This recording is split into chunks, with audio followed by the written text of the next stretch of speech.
to tell you this. I had the worst night tonight. It was horrible. I had to climb through a window of my apartment to get out tonight. It was horrible. Well, you see, I'm married to a Hasidic Jew, and I have to sneak out every night to do this. I can't stand it.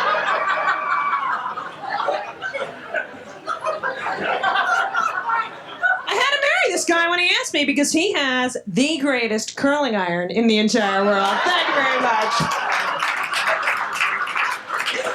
Get it? Actually, no, I'm Jewish. I'm from a very religious family. We celebrated all the holidays together. We had a great time. My favorite being Passover. I don't know if you know the story of Passover. I'm sure you've all had a piece of matzah.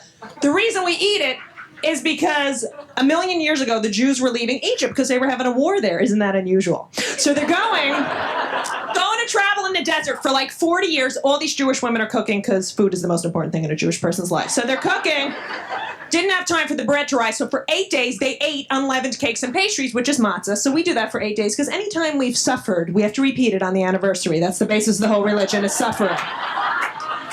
Moses is going to get to the 10 Commandments. He's climbing a mountain. A pebble hits his head. They all wear skull caps now. It's like ridiculous. Ugh. So I had the worst experience this past Passover. I recently just got over. It was very traumatic. Well, you see, I had a yeast infection during Passover. I wasn't allowed to attend the Seder. It was horrible.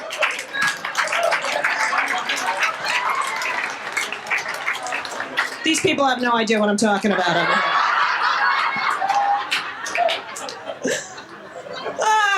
So I just got back from Vegas. One Jewish guy in the audience, and I picked him right out, because honest to God, Jews can always tell other Jewish people when they see him. It's this weird thing that we have with each other. It's a phenomenon. I swear to God. It's just like black people. Black people can pick other black people out of crowds.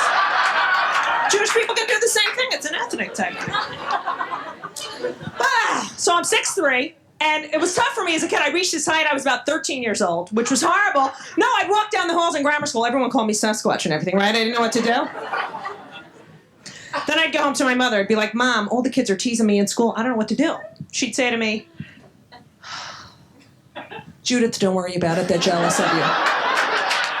Go upstairs and put on your father's clothes. Leave me alone. Get away from me. I can't stand it. It's hard to shop, especially for shoes. I have to go to a special shoe store to buy my shoes. Tall gal shoes, 2 floors of huge size shoes. Right in the basement, they have basketball courts in case anyone wants to shoot hoops while they're shopping. I hate shopping. I go in the women's clothing stores. Everything has shoulder pads now for women because women are supposed to look more masculine, more broad, more aggressive for the 80s and 90s. I heard that Legs is coming out with the new pantyhose with cups in them, and I think the combination very attractive.